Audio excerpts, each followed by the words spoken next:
welcome to Chi Talks, where it's all about the energy. And if everything is energy, then, well, we've got a lot to talk about. So let's get into it. I'm Javi. You're here with Nona as well. Hey everyone, welcome to KMUD 91.1 FM in Garberville Redway. We are excited to bring you a show tonight where we talk all about Qigong breathing, the breath. We have a few goals for our show tonight. We wanted to discuss the question of what is health in coming from both a Qigong perspective, but also linking that to modern science. Neuroscience. And we also then wanted to talk about how the breath is connected to this sense of health and wellness.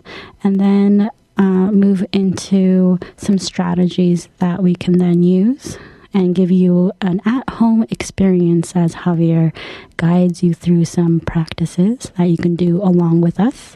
And then we also wanted to end with an idea of what embryonic breathing is. It's a Qigong breathing practice that we'll talk about on our next show. So to start us off, I wanted to read a quick quote from 15th century CE by Yuan Hao. He says that a day and a night of regulated breathing can reverse 20 years of chronic illness. Just one day and night, huh? A day and a night. A day and a night. And, regulated breathing. We can't take it literally here because the Chinese are very poetic. Yeah. And so a day and a night might not be just one day and a night. But I think poetically, they want to say that if you do this right, if you get this breathing down in just one full 24-hour cycle, you can really heal the body. You can really do some deep work. Well, they want to stress the importance of not just breathing, but regulated breathing, conscious breathing, in which you seize control of your breathing. I mean, today we want to talk about it using the word trained breathing as well. And when we think about training the breath, in a lot of traditions from around the world, like yoga and mindfulness that are becoming more popular, these are practices for the everyday people, not just for monks and monasteries and high-level yogis. But, and I think we were talking about it earlier, Javi, about how, where do we find breath training? Mm-hmm. Where we find breath training in our society, in modern Western society.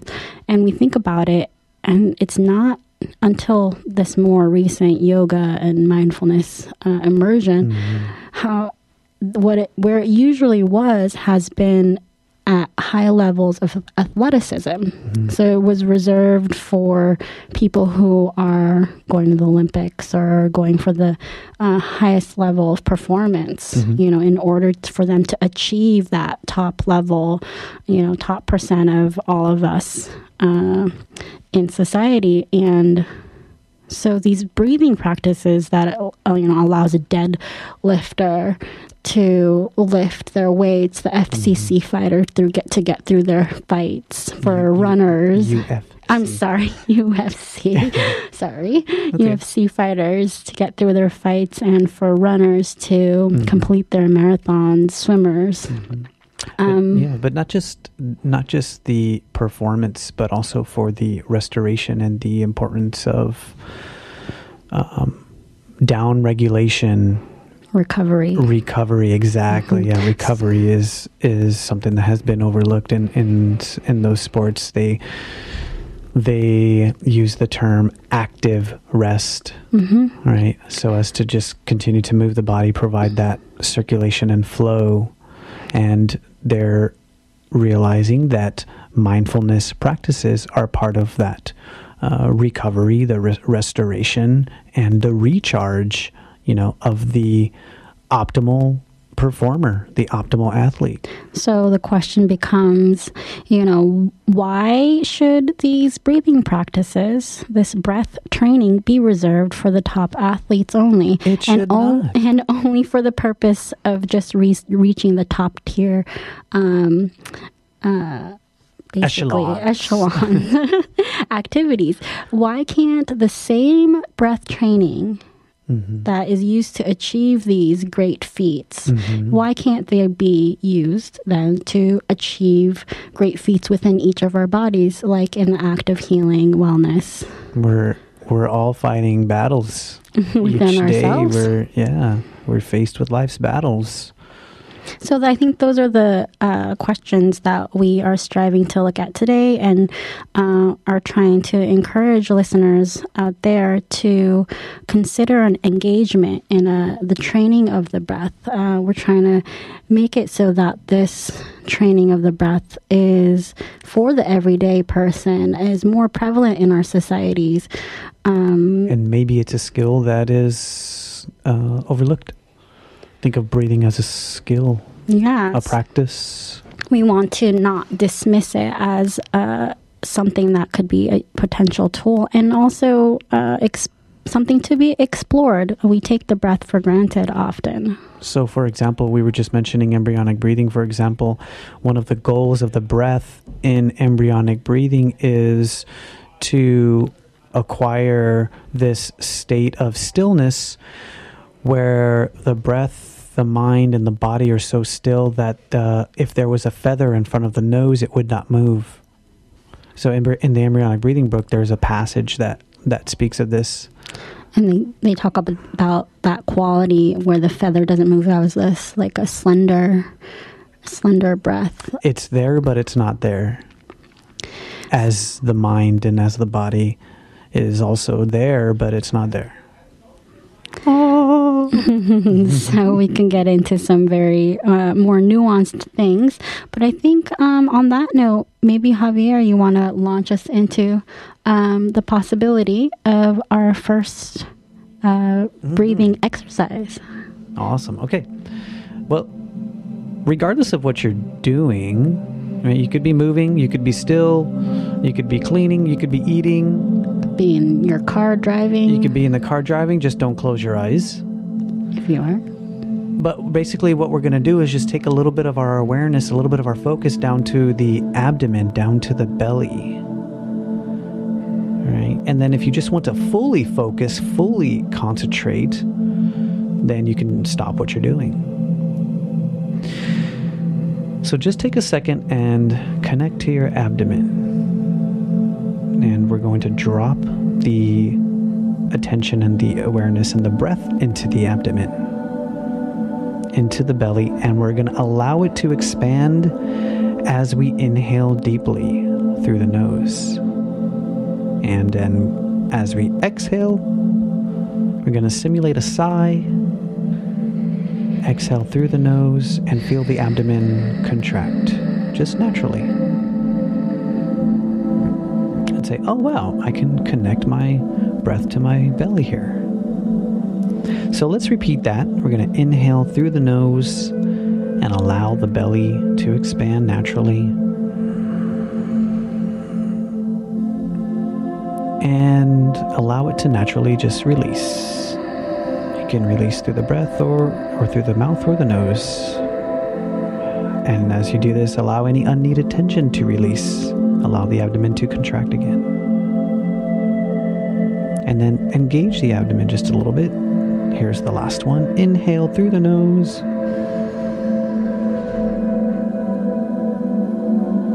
And let it softly, naturally release and relax as you let go of any unneeded tension.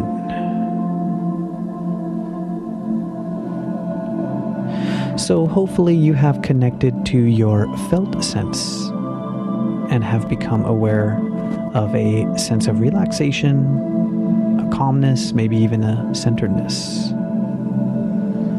And so if you're still doing your activity, perhaps you have a little bit of awareness of how you're breathing in your activity. If you stopped what you're doing, if you're sitting and you're standing, perhaps you have this calmness and centeredness with you. And if you were to continue with this exercise, then that feeling would continue to deepen. And so the goal is a semi-sleep state, also what we call the theta state when we speak of brain waves, where the thoughts slow down. Eventually we want to get to the place of no thought and no mind. And it is there then that we can tap into the subconscious. We're still conscious, we're still awake, but we're just, what we say, we're there, but we're not there. And in embryonic breathing, we call this the state of neutrality. And it's called embryonic state to mirror that state that we were in when we were in the embryo, where in a way you were there, but you were also not there.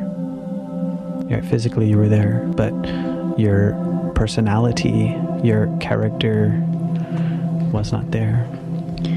Our teacher likes to say that when we were in the womb, we naturally did abdominal breathing. We pumped our bellies. And young children. Continue to do that as well. Yeah.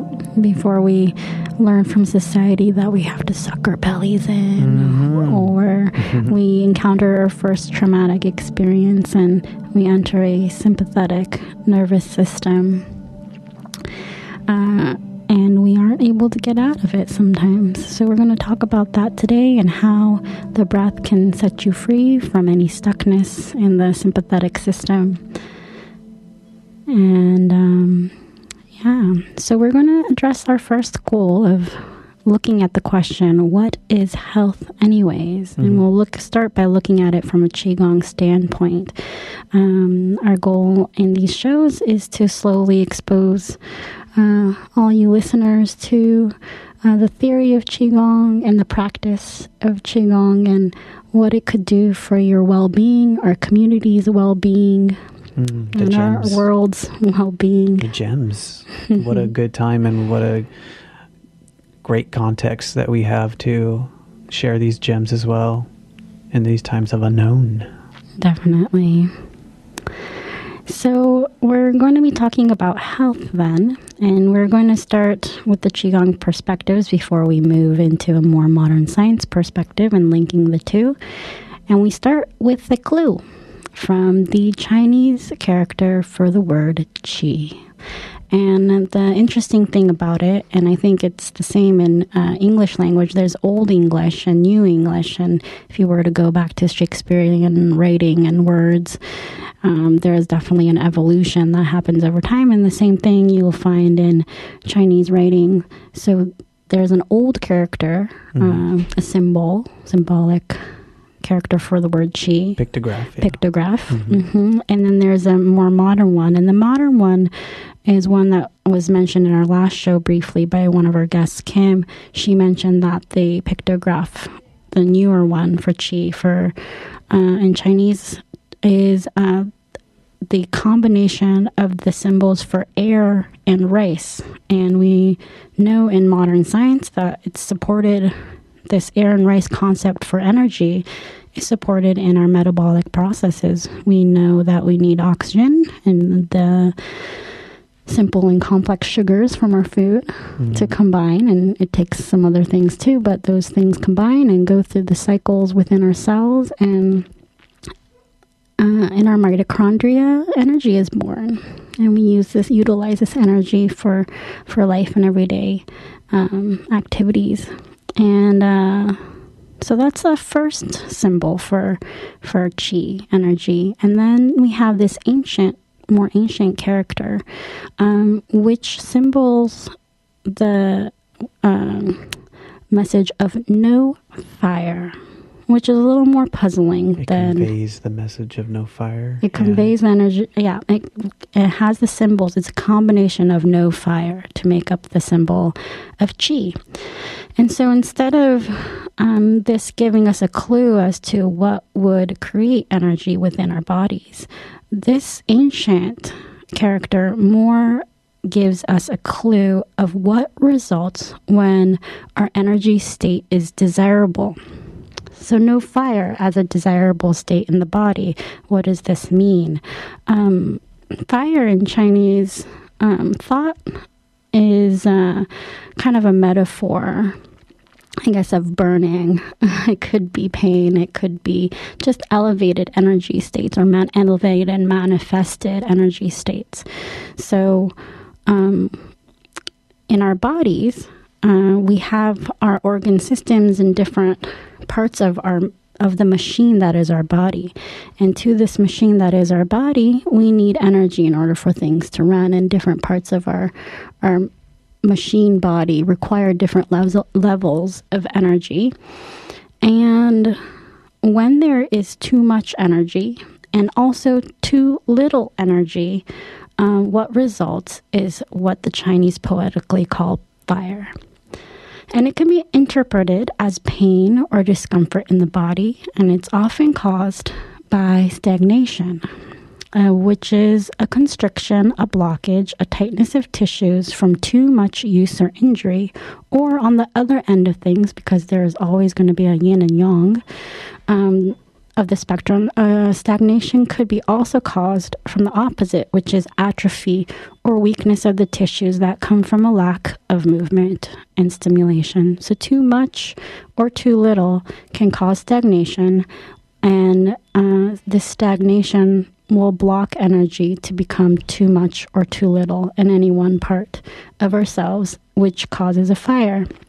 And our teacher likes to use the example of a fan. He's a mechanical engineer also, in addition to being a world-renowned martial artist and Qigong teacher. He therefore likes to use the fan, and he talks about how if you have too much energy running through that cable to the fan will overheat.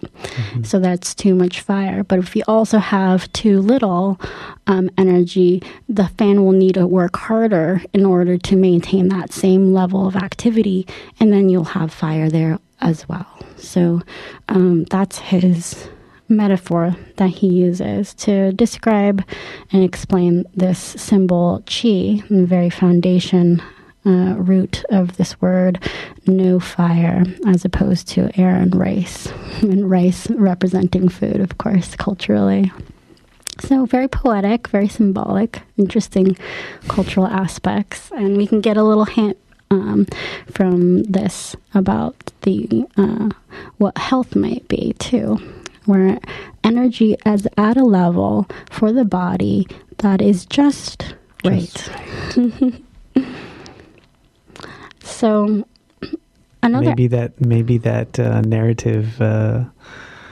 The Goldilocks and the Three Bears is about your energy just right. Fantastic. We could definitely maybe add that in there. So that's one aspect of health from a Qigong perspective, is the level of energy that's going. It's not about, it has to be at this level all the time. That's not health. What health is the adjustment of the right amount of energy for the situation. And which brings us to another aspect of health and Qigong practice, is called 5 regulations. 5 regulations is an approach, I guess, a central approach to Qigong practice. And what it refers to is 5 regulations of our 5 bodies. In Qigong theory, we see the human body as being able to see the human body at 5 different layers, I guess. And the layers go from most tangible to intangible, insubstantial to substantial, or the other way around, substantial to insubstantial. And so starting... external to internal. And so we start with the physical body, which is we can touch and see, feel. And then we move to the breath body, then we have the mind, mental body, which includes the emotions. And then we have the energy body, the chi body. And lastly, the most ethereal is the spirit body.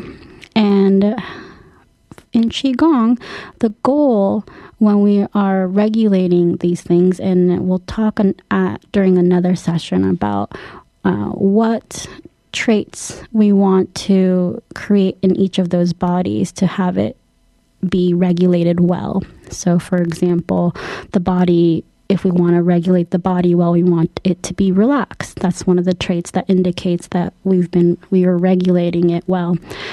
So we'll talk about that in another session. But the final goal, though, is to be able to harmonize all five. And that's one of the key indicators of health, is when these five bodies are harmonized and working well with each other, which means that they're responsive to each other. So any changes experienced in one can be adjusted to by the other levels of the body, layers of the body. That's when we experience full health and well-being. So that's a really quick overview of health in regards to Qigong theory. We wanted to also mention that this really has to do with one of our favorite researchers' work, Dan Siegel. He's let me see if I get this terminology correct. He's an interpersonal neurobiologist. Mm-hmm. Does that sound about right? Mm-hmm. And he works out of UCLA, and he's written a lot of books on interpersonal neurobiology. A new field of study in neuroscience. A new area of neuroscience. And he's written a lot of books about adolescence development as well in regards to this topic and what it means to have a healthy mind. And display resilience. Yes, and he defines it in terms of resilience. So when he talks about the health of a person, he says that it comes from integration. He says integration is the linkage of differentiated parts. The energy and information flow in your body and between two people, he says, is the same. And he defines energy as the capacity to do something and information as energy with symbolic value. When these two things flow, and he says flow is change across time. When energy and information, the capacity to do, and the energy with symbolic value flows across time in your body and between two people, then that is when health occurs. Integrated flow is harmonious, and that this manifests as a person being flexible and able to adapt. So he's essentially talking about the ability to maintain homeostasis and be able to respond to your changes in your environment, no matter what they are. And I think it relates to the ancient Qigong theory because 5 regulations is essentially requiring us to do the same thing and looking to integrate between the differentiated parts, which are the 5 bodies, and then create linkage between those 5 parts, those 5 bodies. And that's when the health manifests. So... So with this enters the practice and the training. Right. If the desired result is regulated integration, where the integration is established as habit and unconscious, what is needed and how. Yeah, exactly. What are the conditions that are required to build this sustained integration? So the idea is that these differentiated parts will have these different goals in mind these different pathways until they are linked together, until they are harmonized, and then that connection is sustained over time, in which it becomes regulating without regulating, is what we call. So what Javi's relating to or referring to is regulating without regulating is another goal of the 5 regulations. And when we say that, it's a poetic way of saying creating habits that serve you. So a lot of times we pick up habits along the way in life just to cope with the moment, or just to get us through a difficult time. And when we pick up habits then that might not serve us in other instances or other situations. So we are walking around with these habituations of how to deal with a situation or respond to a stimulus. And the idea of Qigong, though, is to train ourselves and practice in low stress situations of our homes and every day new patternings, new habits that will serve us better when we are faced with these stressful situations. So slowly build the resilience of the mind, slowly build the resilience of the body, the breath, and the mind, and as a result, the resilience of energy and spirit. So obviously this takes time. Training of the breath, training of the body, the mind. So this becomes our practice. This becomes our Gong Fu. This is what we refer to as the work. So in a practice session of Qigong or Tai Chi, this is what the practitioner is aiming to do. There is the movement, the exercise, whether it's one movement or a series of movements. And then the next step, so that's the body, that's the movement. The next step would be to harmonize the breath with the movement. Whether you're inhaling or exhaling, you are conscious and aware of the breath and the movement, harmonizing an inhale and an exhale with movements as you expand and contract, as you open and close, and as you stretch. And then the mind is the intention of the movement. So in Qigong, the intention of the movement might be to restore a stagnation, to restore circulation or flow, address a issue of chronic trauma or an acute trauma. In Tai Chi Qigong, then it would be more martial arts based, as Tai Chi is rooted in martial arts. So we say that there's 4 schools of Qigong, which guide the intention, guide the focus, guide the mind. We have martial Qigong, we have religious Qigong, we have medical Qigong, and the last one is, help me out here. Medical, martial, spiritual, religious. Scholar Qigong, yeah. So we'll go into more of that in another session as we increase our dialogue around Qigong and what it is. Javi mentioned the word Gong Fu, which is a lot of people recognize more as Kung Fu, I think. And they think of martial arts, think of Kung Fu movies. But that Kung can be pronounced Gong, and that's where the Gong of Qigong comes from. And this Gong means anything that requires work and time, patience, investment to develop. So Gong Fu is the martial art. It requires definitely a lot of training and discipline and work, a lot of investment into that work. But then we look at Qigong, that's energy work, an energy practice. So when you engage in Qigong, you are working with your body's energy. And we're going to be in our series of talks, once we have a regular show going, we're going to be more and more directing our conversation towards what does all this other stuff have to do with the Qi body? Because I think that's what makes Qigong unique and different from other practices, is that it really does have a focus on the energy aspect of the body. And the more I even read into the science of all of it, science is pointing out to us that it is very much about the energy body. And so some of the topics that I'm looking forward to talking about, for example, are things you hear about diets, such as we want to have an alkaline diet. What does that really mean? Well, we're talking about acids and bases. That means we're also talking about energy, a charge in a solution. That's what alkaline and acidic means. So when we're aiming for a particular diet that is more alkaline, we're talking about energy essentially.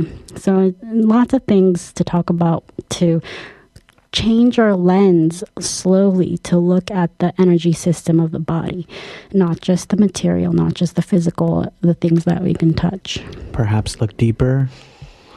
Have a paradigm that's deeper and more of the felt sense. Yeah, just add on that layer so that you can really tap into your power, your energy source, and realize how miraculous your body, yourself, your being is. So we're at the bottom of the hour. I just want to give us a quick break here. Before we launch into the next section of our show, which is more strategies, we've kind of been talking about the why and what it could bring to you, what health is, and how that connects to breath. And then we want to talk about strategies and also talk a little bit more about the science aspects of the breath, which is really fascinating and amazing and powerful stuff from something really simple like breath. So we have the bottom of the hour. You're listening to KMUD here in Garberville, Red Way. And we are in the first day of our Keep Us Connected drive. I'm so excited to be a part of this radio station, part of a community where many voices are heard, and a place that is keeping us connected through these times when we're encouraged to, in other ways, disconnect, physically disconnect, spatially disconnect a little.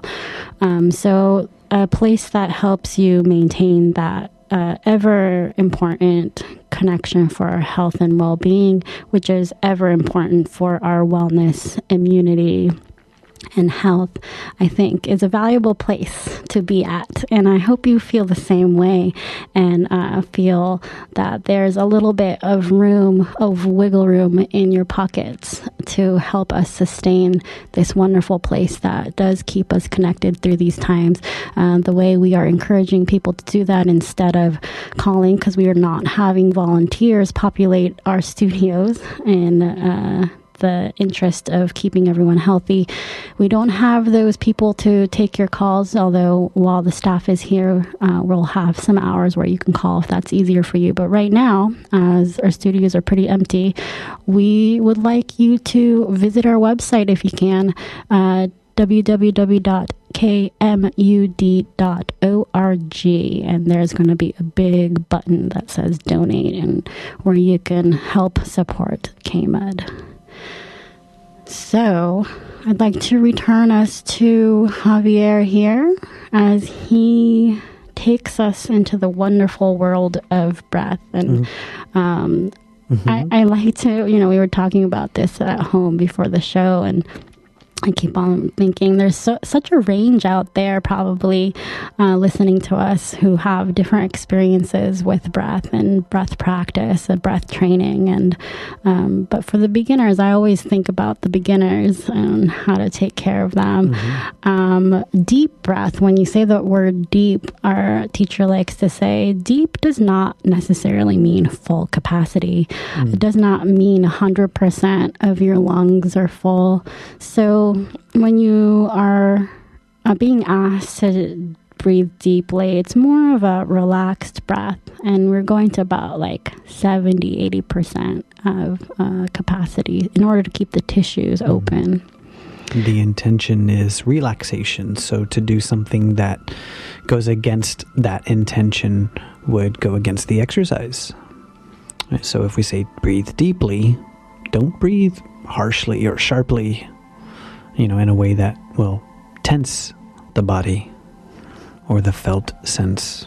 Nothing forceful, I would say. Nothing forceful, yeah. So what are we doing? We're doing this again? Yeah, we're going to engage in those breaths again with the mind, just the added awareness that it's not just breathing in and out. Mm-hmm. What we're doing is connecting ourselves in multiple ways, both the mind and the body, but also the 5 layers, all 5 layers. Is our goal, so what's the goal right now? Is it the lower back? Is it the abdomen? Or oh, that's a good question. Floor? So we originally, our desire is to lead you to full torso breathing. So each of us can experience chest breathing, and that could be referred to as shallow breathing. So if you inhale, you feel your chest expand, you feel the intercostal muscles which hold the ribs, feel that expand. You could feel the upper torso breathing. Earlier we did belly breathing, also called diaphragmatic breathing.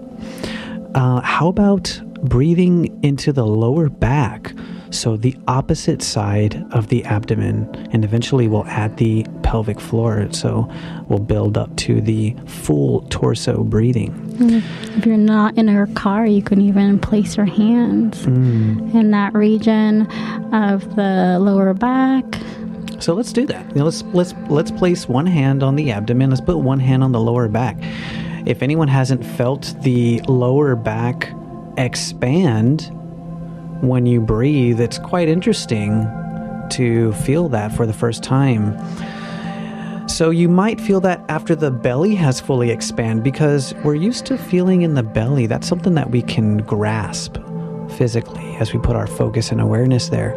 Once you inhale and the belly fully expands, feel now as you try to expand more, the lower back as you inhale expands. And then when you exhale, it contracts naturally. You can engage the muscles a little bit to expand and contract. So inhale again. Let's do this now. Feel the abdomen, feel the lower back expand, and exhale. Releasing, relaxing. Allow the body to inhale again. It's a natural response. Through the nose, inhale. Belly expands. And then feel the lower back also expand too. And then exhale, just release it and relax.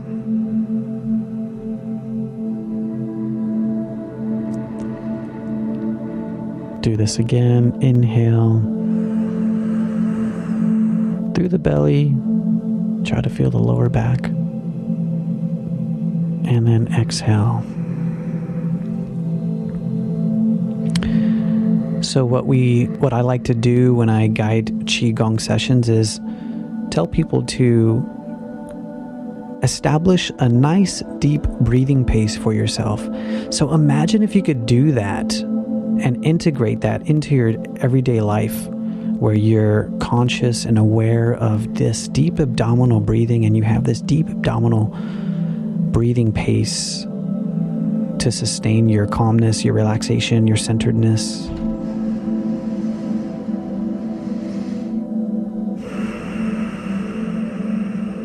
So that's one of my goals, actually, from the training and practice. So people ask me, well, what's the one thing that you took away from 10 years of training? This is really one of them is breath control, and integrating that into my everyday life. If there's one thing that I can take away, it would be this. So if you're not familiar with what Javi's saying regarding 10 years of training, Javi immersion program. Javi joined a 10-year Gong Fu, Shaolin Gong Fu, Tai Chi Chuan, and Qigong program right here in Miranda with a teacher from Taiwan who wanted to teach martial arts in the traditional fashion, going back to the mountains and having a full live-in program with the master.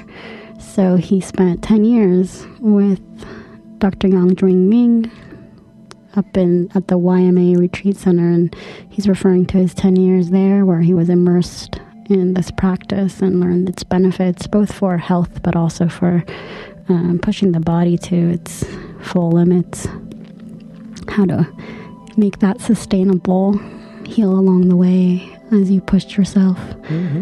Yeah. Some interesting stories there that we might share with you in future episodes here. So that was a strategy for getting your breath more into your torso. And the benefits of that are as you bring your breath down into your abdomen, you less and less use actively the upper chest. So you are able to allow the upper torso to move passively as you use the diaphragm less as a pump, but as more as an agent of riding the wave that's happening lower down. So use your abdominal wall and allow for the back body to soften and open and then contract again. And the next step is going to be the pelvic floor that we're going to talk about. But once you start bringing the awareness down lower, you're going to start being able to use that area of the body kind of like a piston to allow for the pressure differentials to happen in the upper chest so that the air is naturally drawn in and out instead of using active action of those tissues. So the intercostals will relax, the diaphragm will be allowed to ride the wave, and you're going to get more action in the belly. And so you're going to be using your belly reserves more and more, and burning the fat also that might get stored around your organs, which is not as healthy for blood flow as well as energy flow. So lots of benefits from deep abdominal breathing other than the benefits we're talking about today. You also end up massaging the organs, massaging hormone producing endocrine organs so that the hormone production ups, so that your metabolism increases. So many benefits. Possibly inducing the rest or digest parasympathetic response. Oh yeah, which is what we're going to touch on today, actually. Oh, and the other one that I wanted to mention that we'll talk about in the future is also they're starting to talk about how deep abdominal breathing is able to wash your central nervous system and even provides a massage for your brain, washing out the brain of any toxins that might have piled up there. So a lot of benefits for deep abdominal breathing. So we're going to move on into returning to breath as a strategy and actually looking at a sample that you might be able to experience at home of what this might look like. So we just did a few relaxed breaths, but in martial arts practice and other practices, and yoga, in my yoga practice too, I've experienced a little bit of this too. A lot of this actually in yoga practice is that different types of breath achieving different mental states, bodily states, energetic states, spiritual states. And the simple exercise that illustrates how breath can be a tool and used as a strategy, a skillful strategy as you train the breath, is a simple observation that people do naturally use these two things. So one is laughter. When we laugh,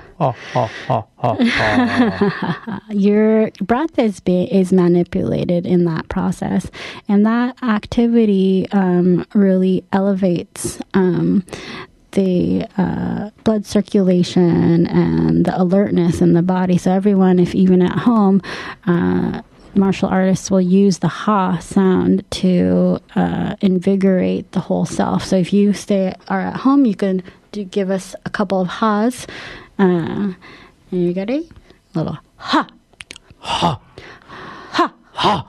Ha. Ha. Ha. All right. Nice ha's you're hearing. Those in the studio, we got some ha happening over in Studio C. Thanks a lot, Dan, for participating in that. Hope you're also participating at home. And now that you've finished with a couple of ha's, you can take a couple of deep breaths again, like Javi was guiding you, and see and kind of check in. We talk about we talk about internal vision and developing that in Qigong practice also, and that allows us to develop a way to pick up on issues in the body early on, way before you ever need to see a doctor. Developing this internal sight, introspection, not introspection. Introspection is awareness of the thoughts and the mental thinking, but introspection, which Dan Siegel talks about in his neurobiology, is the ability to sense what's happening inside with your body. So use your introspection right now to see how the body feels. And I feel some tingling. I feel a little more alert after the very sleepy, deep belly breathings. The ha should really awaken and enliven yourself. And then the opposite of that is when we're kind of ending the day, or if we're feeling a little fatigued, we might let out a little sigh. And we go, You can try that at home also. A little sigh here.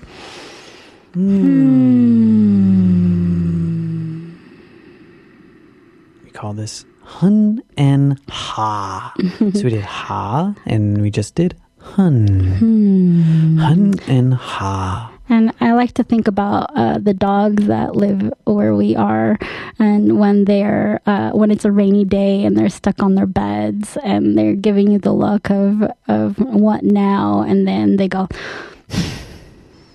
a little doggy sigh that happens, and they're expelling that energy that they might otherwise be using to play outdoors, right? You have this, and when you end your day and you're fatigued and you sigh, it's not that you have an extra energy to expel, but your organs, when you're fatigued, your liver works really hard to get rid of all that metabolic waste that you've developed by running around all day. So you do have some excess energy in some parts of the body, and to regulate that, we call it down regulating and up regulating. So when you ha, you up regulate.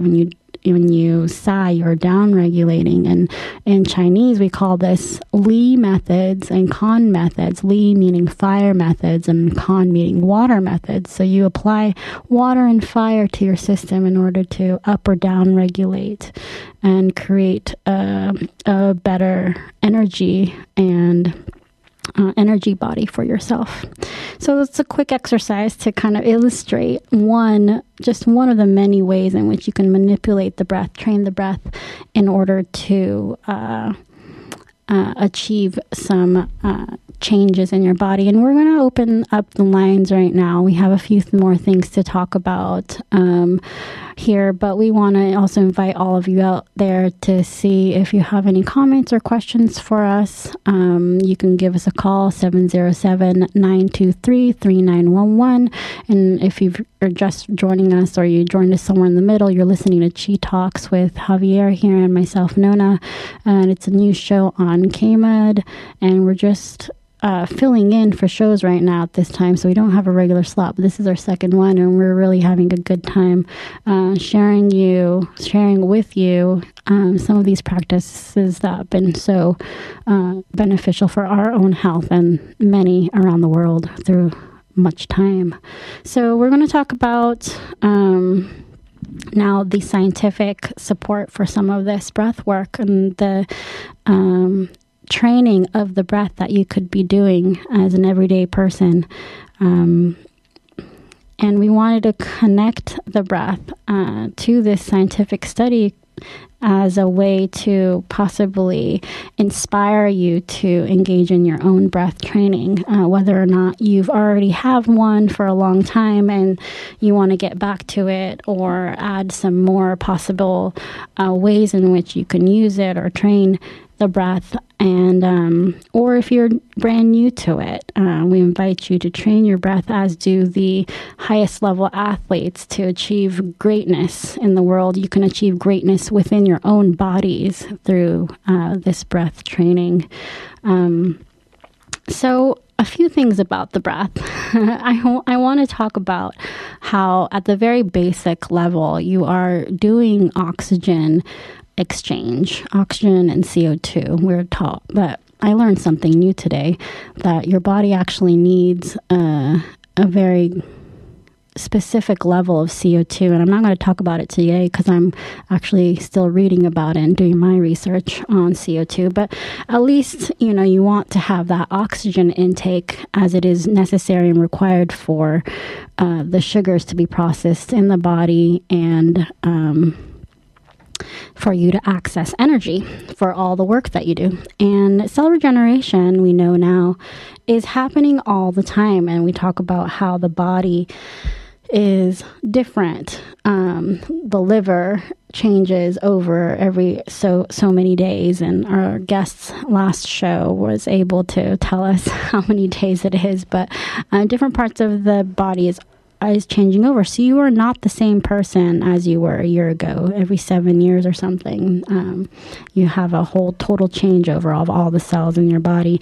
And it's a miraculous thing. So you need a lot of oxygen to drive that. And cell regeneration happens naturally all the time. So never mind at a moment when you might be faced with some damage to your cells. So then when damage happens to our cells, we really want to enhance and improve our ability to perform cell regeneration, which rides on very good metabolism, a good digestive process, and good food, good air, good water, hydration, all plays a role in this. And also, cell regeneration is also riding upon our ability to stay in the parasympathetic system of our nervous system. And we're going to talk a little bit about this here today. Commonly known as the autonomic nervous system. Yeah, it's part of it's a branch. Flight. It's a branch. The parasympathetic, it's a mouthful. Parasympathetic. The parasympathetic nervous system. And the sympathetic nervous system. PSNS. Yeah. PSNS, the parasympathetic nervous system, is a branch of the autonomic nervous system. Javi, do you want to talk about the autonomic nervous system? Well, the autonomic nervous system, you don't have to worry about. It's doing all of these... Automatic. It's automatic. It's all these necessary chemical processes that are required for you to continue living. So... for example, breath regulation. It's happening whether you choose to engage it or not. Digestion, blood flow. So that is the autonomic nervous system. These systems and processes that are naturally working for you and for your preservation of life. Fantastic. And so we have this one branch of the automatic nervous system, which is autonomic nervous system, which is the parasympathetic. But the other one is known as the sympathetic, which is the fight or flight action. And what happens during this time when you're in that functioning within that system, when that's on and firing, you have various things that happen in your body, including constriction of the blood vessels, which raises the blood pressure, raises the heart rate, and your pupils are dilated, which I think evolutionarily allows us to see around us better and perceive the danger. Then the parasympathetic nervous system. The sympathetic, the blood rushes to the muscles and to into the connective tissues, getting you ready to fight or flight, fight or flee. So adrenaline is pumped through the blood. You feel this heightened sense of physical ability, and So in order it's a good thing. It's necessary sometimes. Yeah, it's necessary. However, when it's continuously turned on through instances in life, then it becomes debilitating to the body. So all of these hormones that are pumped into the tissues become poisonous to the tissues and into the cells. So we do want this system intact and brain working. Degeneration and all kinds of things. And when you are in the sympathetic, the flight or fight,